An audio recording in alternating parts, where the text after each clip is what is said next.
हे गुरु विद्यासागर, मेरी ओर नजर कर दो। जय श्री ओम नमः सिद्धेभ्यः। जय श्री ओम नमः सिद्धेभ्यः। जय श्री ओम नमः सिद्धेभ्यः। मंगलम भगवान वीरो, मंगलम गौतमो गणी, मंगलम कुंद कुंदार्यो, जैन धर्मोस्तु मंगलम। सर्व मंगल मांगल्यम, सर्व कल्याणकारकम, प्रधानम सर्वधर्माणाम, जैनम जयतु शासनम, जैनम जयतु शासनम। अनंत सिद्ध परमेष्टि भगवान की जय। 24 तीर्थंकर भगवान की जय। अचर भुवन कुंद कुंद स्वामी की जय। गुरु नाम गुरु अचर भुवन ज्ञान सागर जी महाराज की जय। परम उपकारी संत श्रोमणी आचार्य भुवन गुरुदेव विद्यासागर जी महामुनिराज की जय। परम पूज मुनि श्री 108 विमल सागर जी महाराज की जय। 3 कम 9 करोड़ मुनि महाराजों की जय।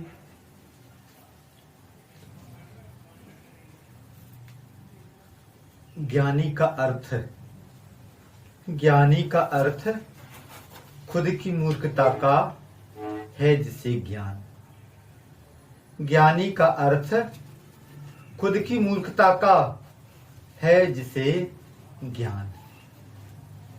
ज्ञानी कौन है? हर व्यक्ति अपने अपने क्षेत्र का ज्ञानी हो सकता है, जानकार हो सकता है, परंतु क्या हम उसको ज्ञानी कह सकते हैं? नहीं, उसको हम ज्ञानी नहीं कह सकते। जिस व्यक्ति को अपनी मूर्खता का ज्ञान हो गया, उस व्यक्ति को हम ज्ञानी कह सकते हैं। आदमी मूर्खता करता चला जा रहा है और मूर्खता का ज्ञान ना हो कि मेरे द्वारा ऐसा ऐसा गलत काम हो गया है। हर क्षेत्र का उसको ज्ञान हो सकता है, परंतु जिसने अपनी मूर्खता का ज्ञान नहीं किया वह ज्ञानी भी नहीं हो सकता। मूर्ख कौन? जो करने योग्य कार्य नहीं है, उन करने योग्य कार्यों को यदि वह करता चला जा रहा है तो आज की मेरी दृष्टि में सबसे बड़ा वह है मूर्ख है। जिसे हे उपादेय का ज्ञान नहीं है। हे क्या चीज है, उपादेय क्या चीज है, करने योग्य क्या है और छोड़ने योग्य क्या है। देश काल परिस्थिति के हिसाब से कार्य होते हैं। जो व्यक्ति देश काल परिस्थिति के हिसाब से कार्य नहीं करता है वह व्यक्ति मूर्ख ही कहलाता है। जो सुख के लिए दुखी हो रहा है, जो सुख के लिए दुखी हो रहा है, वह व्यक्ति भी मेरी दृष्टि में मूर्ख ही है। सुख पाना चाह रहा है और सुख पाने के लिए हम दुखी होना शुरू हो जाए। हर व्यक्ति, यदि कोई व्यक्ति दुख दूर करने का प्रयास कर रहा है तो है ज्ञानी है। और जो व्यक्ति सुख पाने के लिए दुखी हो रहा है, सुख प्राप्त करना है और दुखी हो रहा है, दुखी होता चला जा रहा है, तो क्या उसको सुख की प्राप्ति हो सकती है? सुख की प्राप्ति नहीं हो सकती। फिर कहा गया ज्ञानी कौन? जिसे अपने अज्ञान को जानता है, जिसे अपने अज्ञान का ज्ञान है, वह व्यक्ति ही ज्ञानी है। यदि हम इस दृष्टि से देखें तो कहा जाए कि सच्चा ज्ञानी, सही ज्ञानी कौन है, तो एकमात्र केवल ज्ञानी ही, जो पूर्ण ज्ञानी है, वह ज्ञानी, केवल ज्ञानी ही सही ज्ञानी है। बाकी तो हम तुम सभी जन मूर्ख ही हैं, अज्ञानी ही हैं। और मूर्खों में समय व्यर्थ करना, मूर्खों का समय व्यर्थ की बातों में ही नष्ट होता है। हमें अपने आत्मोपलब्धि का कार्य करना चाहिए। उस कार्य को तो हम भूलकर यहाँ वहाँ के कामों में यदि लगे हुए हैं, जो प्रयोजनभूत कार्य नहीं है उनको भी करने में लगे हुए हैं, तो हम कभी भी ज्ञानी नहीं हो सकते। तो जिस व्यक्ति ने अपने उस अज्ञान का ज्ञान कर लिया कि नहीं, मेरे द्वारा ऐसा ऐसा अज्ञान हो गया है, वह अज्ञानी ही सच्चा ज्ञानी है। क्योंकि उसको ज्ञान हो गया कि मेरे द्वारा ऐसी ऐसी मूर्खता हो रही है। मूर्ख को उपदेश देने से क्या होगा? अभी यहाँ पर उस व्यक्ति की मूर्खता की बात चल रही है कि जिसको ज्ञान ही नहीं कि क्या कार्य करने योग्य है और क्या कार्य करने योग्य नहीं है। ऐसे मूर्ख को यदि उपदेश दिया जाए तो उसको वह क्रोध बढ़ाने वाला होता है। जिस प्रकार से जिस व्यक्ति की नाक नहीं है और उसको दर्पण दिखाया जाए तो क्या करेगा? वह व्यक्ति क्रोधित ही होगा। इसी प्रकार से जिस मूर्ख को हम उपदेश दे रहे हैं और वह अपनी मूर्खता समझ नहीं रहा है तो वह व्यक्ति उसका क्रोध ही बढ़ेगा। अज्ञान ही दुख का मूल कारण है, परंतु यदि हम अज्ञान को अज्ञान ना माने तो क्या कभी दुख से बच सकते हैं? कभी दुख से हम बच ही नहीं सकते। और अधिकांश व्यक्ति ऐसे होते हैं कि मूर्खता तो करते चले जाते हैं परंतु अपनी मूर्खता को मूर्खता नहीं मानते। गांव में एक व्यक्ति था, भोला भाला था और कुछ ऐसी क्रिया कर बैठता था कि उस व्यक्ति का नाम मूरखचंद पड़ गया। जो ये व्यक्ति बुलाता उस व्यक्ति को मूरखचंद के नाम से ही बुलाता, परंतु क्या होता है, उस व्यक्ति को यह बुरा लगता कि लोग मुझसे मूरखचंद क्यों कहते हैं। वह अपनी क्रियाओं का मूल्यांकन नहीं कर रहा है कि मेरे द्वारा क्या क्रियाएं हो रही हैं, परंतु उसको मूरखचंद नाम से चिढ़ हो रही है। सोचता है कि मैं जो भी कार्य करता हूँ अच्छा कार्य करता हूँ, यहाँ के व्यक्ति को मेरी कार्य की कदर नहीं है, क्यों ना दूसरे गांव की ओर चला जाए, वहाँ तो हमारे व्यक्ति अनजान व्यक्ति रहेंगे, हमसे इस नाम से नहीं पुकारेंगे। पर निकल पड़ा दूसरे गांव के लिए। रास्ते में विश्राम करना है। एक कुआं मिलता है, कुएं के अंदर पैर लटकाकर उसके वह पाठ पर वह बैठ जाता है। इतने में दूसरे गांव का व्यक्ति वहां से निकलता है। वह व्यक्ति उससे पूछता है, बोलता है, क्यों भाई मूरखचंद, कैसे हो, क्या कर रहे हो, ठीक तो हो? उस व्यक्ति को बड़ा अचंभा होता है कि मैं तो दूसरे गांव में आ गया हूं, यहाँ तो मुझे कोई नहीं पहचानता, फिर वह व्यक्ति क्यों मुझे मूरखचंद बोल रहा है? उस व्यक्ति को पास बुलाता है, क्यों भाई तुमने मेरा नाम कैसे जान लिया कि मैं मूरखचंद हूँ?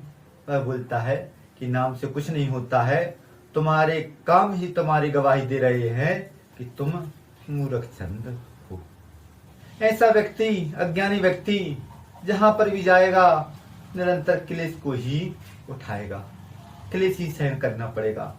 तो नीतिकारों ने कहा है कि मूर्ख मित्र की अपेक्षा ज्ञानी शत्रु ज्यादा अच्छा है। हम यदि मूर्ख बना रहे हैं, मूर्ख व्यक्तियों को अपना मित्र बनाते चले जा रहे हैं तो क्या होगा? वह तो मूर्खता कर ही रहे हैं। हमारे जीवन में बहुत बड़ी मूर्खता हो रही है कि जो व्यक्ति जानकार है नहीं, जिस व्यक्ति के अंदर विवेक शून्यता है, विवेक शून्य हो गया है, वह व्यक्ति क्या होगा? वह व्यक्ति भी, उसके साथ हम भी मूर्खता कर रहे हैं और वह व्यक्ति मूर्ख तो है ही है। तो हम सभी अज्ञानी हैं, परंतु यदि जब भी हमें अपनी मूर्खता का ज्ञान हो जाएगा तो हम सही ज्ञानी हो सकते हैं। क्यों हो सकते हैं?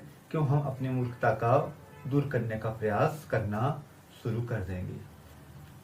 4 मित्र थे, 3 मित्र तो बहुत विद्वान थे और एक मित्र विद्वान तो नहीं था परंतु समझदार था।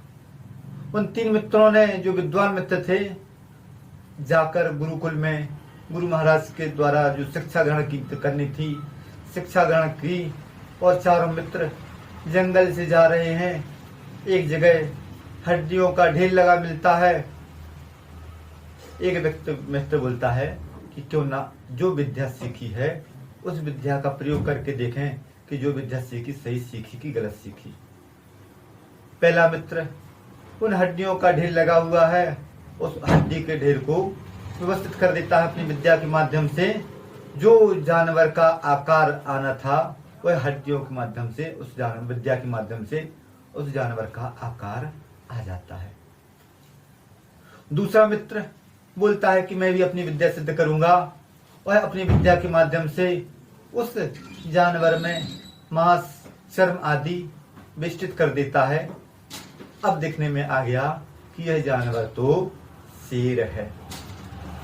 तीसरा मित्र अपनी विद्या सिद्ध करने के लिए बोलता है कि मैं इसमें प्राण दूंगा, परंतु जो उसका ना समझ मित्र था, जिसको वह विद्वान नहीं था परंतु समझदार था, वह बोलता है कि भाई रुक जाओ, ऐसे में तो शेर जिंदा हो जाएगा, भूखा रहेगा, अपन चारों जन को खा जाएगा। नहीं, अभी तुम इस विद्या का प्रयोग नहीं करो। मित्र बोलता है नहीं, मेरे पास विद्या है, क्यों ना मैं प्रयोग करूं। तो मित्र बोलता है, जो समझदार था परंतु जिसको मूर्ख समझा जाता था, वह बोलता है कि एक काम करो, मुझे पहले पेड़ पर चढ़ जाने दो, उसके बाद तुम अपनी विद्या का प्रयोग कर लेना। जैसे ही वह पेड़ पर चढ़ता है, तीनों मित्र खिलखिलाकर हंसने लगते हैं, और जैसे ही तीसरा मित्र अपनी विद्या का प्रयोग करता है, उस जानवर, मरे हुए जानवर में प्राण डाले जाते हैं, और वह जानवर शेर गुर्राता हुआ तीनों का काम तमाम कर देता है। अब बतलाइए कि ऐसी स्थिति में कौन विद्वान है और कौन मूर्ख है। जिस व्यक्ति के पास समझदारी है, वह व्यक्ति जानता है कि मेरा किस मात्र क्रिया के माध्यम से क्या अहित हो सकता है, उसको क्या हम मूर्ख से कह सकते हैं। और एक व्यक्ति बहुत पढ़ा लिखा है परंतु मूर्खतापूर्ण कार्य कर रहा है, तो क्या हम उसे विद्वान कह सकते हैं? नहीं, उसे हम विद्वान नहीं कह सकते। तो आज के समय में स्थिति ऐसी हो रही है कि जिन व्यक्तियों को कुछ नहीं आता, वह व्यक्ति ही बहुत ज्यादा शोर मचाया करते हैं। बुंदेलखंड में कहावत है कि अधक जल गगरी छलकत जावे। जिस गगरी में आधा जल रहता है वह ज्यादा आवाज करती है। और आज का अधिकांश व्यक्ति अज्ञानता के पिटारे बने हुए हैं, पिंड बने हुए हैं, और अपने आप को बहुत बड़ा विद्वान सिद्ध कर रहे हैं। तो सही विद्वान कौन है? सही विद्वान तो वह है कि दुख में भी जो सुख को खोज ले, वह तो विद्वान, और जो सुख में दुख खोजता रहे वह अविद्वान मूर्ख। जो व्यक्ति दुर्गुणी में भी गुण खोज ले वह व्यक्ति ज्ञानी, और जो व्यक्ति गुणों में भी दुर्गुण खोजना शुरू कर दे वह अज्ञानी। जिस व्यक्ति को अपनी मूर्खता का ज्ञान हो जाए कि मैं यह गलत काम कर रहा था, उस व्यक्ति ने यदि उससे बचना शुरू कर दिया तो वह ज्ञानी।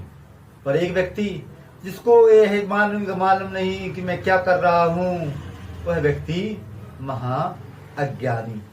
तो सुख दुख, स्वर्ग नरक स्वयं के शुभ अशुभ कर्मों का फल है। परंतु एक व्यक्ति वह होता है कि जो निमित्त पर टूटता है, दूसरों पर दोषारोपण करता है। आचार्य महाराज एक कुत्ते और शेर की कथा सुनाते थे कि कुत्ता होता है और शेर होता है। शेर कौन होता है? जो जिसको पत्थर मारा जाए तो वह पत्थर मारने वाले पर टूटता है, पत्थर पर नहीं टूटता। वो कुत्ता कौन होता है? कुत्ता वह होता है जिस पत्थर में लगा है वह उस पत्थर को पकड़ने का प्रयास कर रहा है। तो यदि मूल कारण क्या चीज है, हमारे सुख दुख का मूल कारण क्या है, तो हमारे कर्मों का उदय है। स्वर्ग नरक का कारण क्या है, तो हमारे कर्मों का उदय है। हमारे शुभ अशुभ कर्म ही हमारे इन कार्यों को करने वाले हैं। तो यदि हम अपने शुभ अशुभ कार्यों की समीक्षा करना शुरू कर देंगे तो हम इन क्रियाओं से बच भी सकते हैं। परंतु अज्ञानी व्यक्ति, किसी व्यक्ति के माध्यम से कुछ दुर्घटना घट जाए, मूल में तो हमारा कर्म का उदय रहा, परंतु वह व्यक्ति उस व्यक्ति पर दोषारोपण करता है। तो निमित्त पर नहीं टूटना, उपादान को पकड़ना। जिस व्यक्ति निमित्त पर टूटता रहेगा वह कभी उपादान की ओर दृष्टिपात कर ही नहीं सकेगा। तो कहा जाता है कि मूर्ख के साथ यदि दोस्ती होगी तो मूर्ख क्या करेगा? मूर्ख की संगति मूर्ख बना देगी। उसके साथ क्या होगा? वचनों का अपव्यय होगा, मन को संताप होगा, अपवाद होगा और पिटाई होगी वह अलग।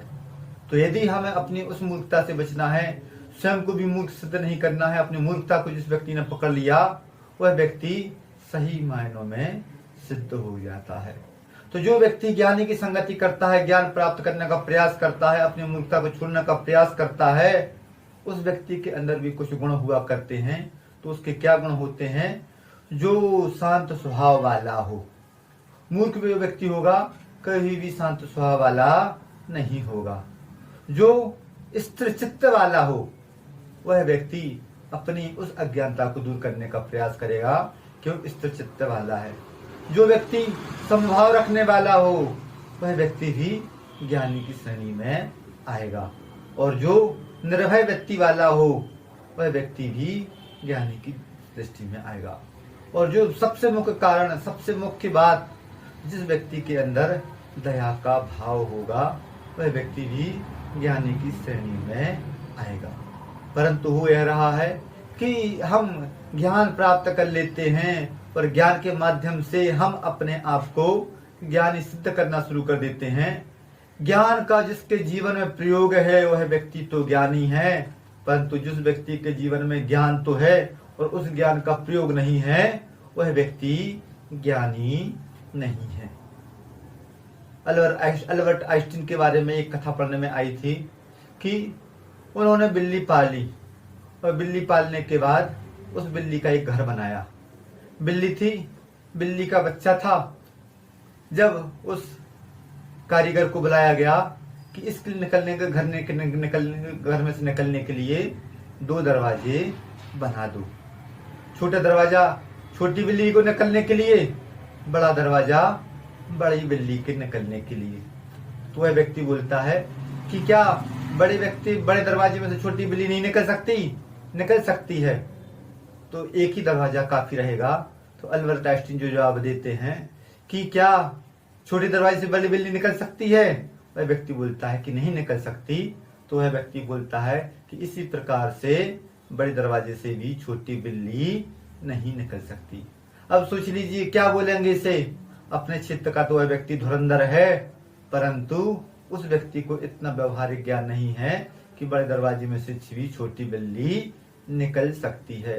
तो हर व्यक्ति मूर्खता करता चला जा रहा है, परंतु यदि उसको अपनी मूर्खता का ज्ञान नहीं हो, हर क्षेत्र का ज्ञान हो सकता है और होना भी है भी, परंतु जिस व्यक्ति को अपनी मूर्खता का ज्ञान नहीं है, वह व्यक्ति ज्ञानी की श्रेणी में नहीं आएगा।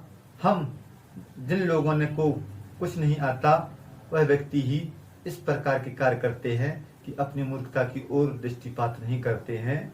इससे क्या होगा? अज्ञान छुपाने से अज्ञान बढ़ेगा। अज्ञान का वास्तविक कारण क्या है? वास्तविकता का ज्ञान ना होना ही अज्ञान का कारण है। और वह व्यक्ति जिसको वास्तविकता का ज्ञान नहीं होता, वह गलती पर गलती करता चला जाता है और दुखी होता चला जाता है। दुख में जो भी सुख खोजे वह व्यक्ति सही ज्ञानी है। आज के समय में स्थिति बहुत विकट हो रही है, और यदि हम उस दुख में सुख ना खोजें तो हम दुखी होते चले जाएंगे। हमें दुखी नहीं होना है, हमें अपने ज्ञान का प्रयोग करना है। तो किन कारणों से हम मूर्ख बने हुए हैं, अपनी उस मूर्खता के कारण को खोज लीजिए, आप सभी ज्ञानी हो जाएंगे। तो बस ज्ञानी का अर्थ खुद की मूर्खता का है, जिसे ज्ञान आप अपनी मूर्खता को खोजिए और उस मूर्खता को दूर करने का प्रयास करेंगे तो आप भी बहुत बड़े ज्ञानी हो जाएंगे। आप सभी ज्ञानी बने। इसी भावना के साथ अहिंसा परम धर्म की जय।